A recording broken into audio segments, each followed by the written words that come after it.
안녕하세요. 제가 수도 없이 주식 투자 입문은 깡통이라고 말했었는데요. 그 이유가 뭘까요? 간단합니다. 세뇌를 당했기 때문입니다. 근데 아쉽게도 대부분은 그걸 인식하지 못합니다. 언론과 전문가들이 추천한 삼성전자, 테슬라, 2차전지 관련 주들이 지금 어떻습니까? 언론과 주식 전문가들이 나발을 불기 시작하면 조심해야 합니다. 고점이 얼마 남지 않았다는 신호일 수 있기 때문입니다. 하지만 대부분은 반대로 생각하는 경우가 많죠. 기회라고 말입니다. 그건 주식시장의 생리를 잘 모르기 때문입니다. 여러분이 세력들이라고 한번 생각해보세요. 주식을 비싸게 팔아먹으려면 어떻게 해야 할까요? 간단합니다. 마케팅을 하는 거죠. 왜 수많은 기업들이 거금을 들여서 마케팅을 하는지 생각해보세요. 말이 좋아 마케팅이지 실질적으로는 인간을 세뇌시키는 겁니다. 인간이란 어떤 정보에 지속적으로 노출되면 그 정보를 신뢰하게 되어 있기 때문입니다. 그 정보가 거짓이든 진실이든 말입니다. 양이 모이면 질로 변환되는 거죠. 때문에 대다수는 거짓이라도 그걸 진실이라고 믿게 되는 겁니다. 히틀러는 무력으로 정권을 잡은 게 아닙니다. 독일 국민들 스스로 히틀러를 지도자로 뽑은 거죠. 세뇌를 당했기 때문입니다. 그 당시 나치당은 언론과 지식인을 포섭하고 선전에 활용했습니다.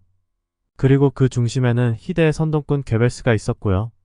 하지만 애석하게도 이자의 사상은 지금 현재 진행형이라는 겁니다. 역사는 진보만을 거듭하는 것이 아니라 퇴행 또한 하기 때문입니다. 정신이 썩고 타락이 도처에 넘쳐나면 말입니다. 어쨌든 세뇌란 그렇게 무서운 거라는 것을 아셔야 합니다.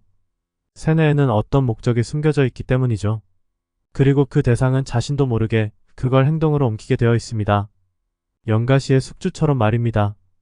이게 바로 강세장의 주식시장에 들어왔다가 대부분이 털리는 이유입니다. 참고로 사이비 종교의 신도들이 돈과 몸을 갖다가 바치는 이유도 같습니다. 특별한 경우가 아니라면 대부분이 강세장에 처음 주식시장에 들어오게 되어 있습니다.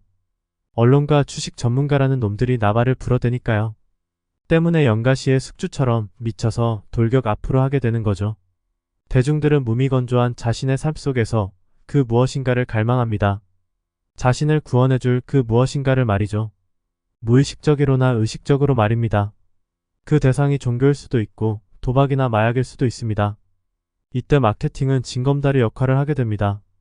그리고 잠재의식 속에 침투해서 어느 순간 방아쇠를 당기도록 하죠.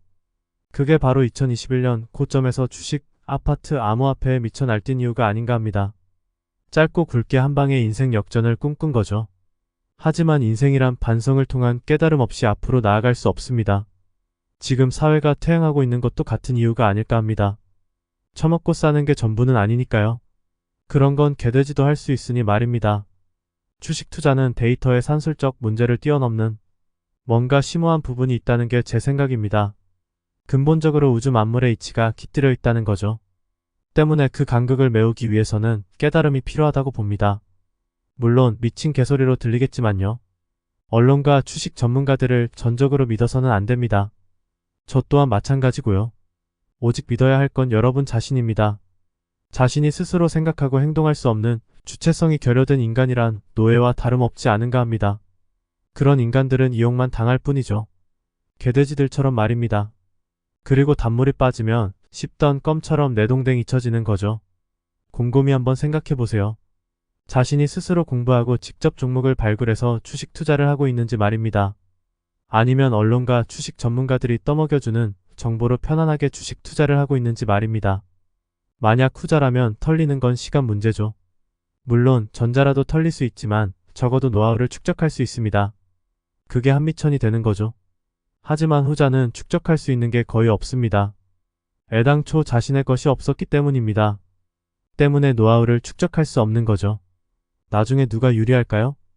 평생 언론이나 주식 전문가들의 똥꼬나 빨면서 주식 투자를 할 수는 없기 때문입니다. 그런 생각으로 주식 투자를 한다는 건 정말 미친 거죠. 아닌가요? 쌍팔년도 사고방식이 뭔지 아세요? 하면 된다입니다. 이게 경제가 고성장을 하던 시대에는 어느 정도 통했었습니다. 근데 지금과 같이 경제가 저성장하는 시대에는 잘 통하지 않는다는 겁니다. 하지만 문제는 아직도 쌍팔년도 사고방식을 가진 분들이 많다는 거죠. 이게 세뇌의 무서운 점입니다. 시대와 상황이 변했지만 사고방식은 과거에 묶여있기 때문입니다. 그래서 최근 부동산에 투자했다가 똥된 사람들이 넘쳐나는 것이 아닌가 합니다. 과거 옛날에는 소금은 엄청난 가치를 지녔었다고 하는데요. 솔저라는 단어도 솔트에서 파생됐다고 하더라고요.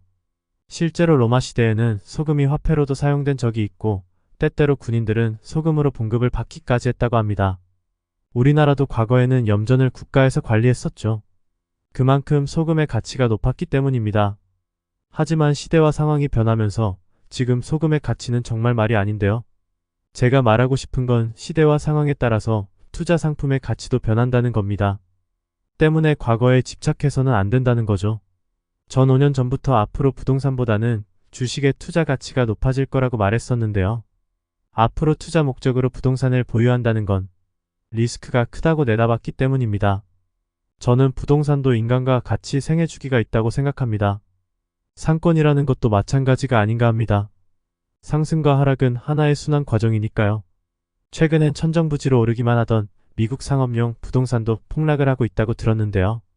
시대와 상황이 변했기 때문이죠.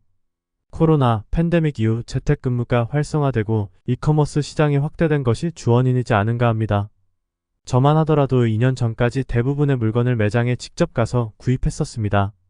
하지만 이제 대부분 온라인으로 구입을 합니다. 빠르고 편하며 싸거든요. 당연히 이제 매장을 운영한다는 건 리스크가 커질 수밖에 없습니다. 그럼에도 자영업을 통해서 대박을 꿈꾸는 사람들이 넘쳐난다는 거죠. 어떻게든 되겠지라며 말입니다. 쌍팔년도 사고방식을 버리지 못했기 때문입니다. 우리나라 자영업 비중이 20% 초반으로 알고 있는데요. 예전 30%를 차지했던 걸 생각하면 그나마 많이 나아졌더라고요. 하지만 다른 선진국에 비해서 여전히 자영업 비중이 높다는 겁니다. 다른 선진국 대비 경쟁률이 두세 배는 높은 걸로 알고 있는데요. 그러니까 빡세게 힘들지만 남는 건 별로 없다는 거죠. 은행과 건물주만 좋은 일 시켜주는 게 아닐까 합니다. 지금 자영업 부채가 1100조로 그중 절반 이상이 다중채무자라고 합니다. 그리고 자영업 다중채무자 평균 빚이 4억이 넘는다고 하는데요. 불과 얼마 전까지만 하더라도 3억 내외였거든요. 빚은 빛의 속도로 늘어나는 속성이 있다는 것을 아셔야 합니다. 빌리기도 쉽지 않지만 갚기도 어렵기 때문입니다. 지금과 같이 고금리와 고물가로 손님들마저 지갑을 닫은 시기에 무슨 수로 버틸지 무척 걱정이 되네요. 제가 5년 전부터 여러 번 이야기했었죠. 장사할 돈이 있으면 그냥 은행 정기예금에 넣어놓고 낮잠을 자든지 아니면 귀촌을 하라고요. 그게 훨씬 낫다고 말입니다. 하지만 아무도 관심도 안 갖더라고요. 하긴 고졸학력의 주식 단타를 하다가 캐털된 놈의 말을 누가 믿겠습니까? 어쨌든 무조건 하면 된다는 쌍팔년도 낡은 사고방식에서 벗어나지 못하면 개고생할 수 있다는 것을 아셔야 합니다. 그리고 제발 밑바닥에서 발버둥치지 마세요. 더 깊숙이 늪 속으로 들어갈 수 있기 때문입니다. 밑바닥에서는 반성을 통한 깨달음을 얻기까지 가만히 있는 게 좋습니다. 그러다가 보면 다시 때가 옵니다. 상승과 하락은 하나의 순환 과정이니까요. 왜 많은 사람들이 자영업을 하다가 다중채무자가 됐겠습니까? 그냥 가만히 있으면 되는데 발버둥을 치다가 그런 겁니다. 어떻게든 되겠지라는 자신만의 환상에 사로잡혀서 말이죠. 하지만 인생도 주식 투자도 어디 내 맘대로만 되던가요? 그건 적어도 남들보다 10배, 100배 노력했거나 천재 혹은 운이 좋은 사람들이나 가능하지 않을까 합니다.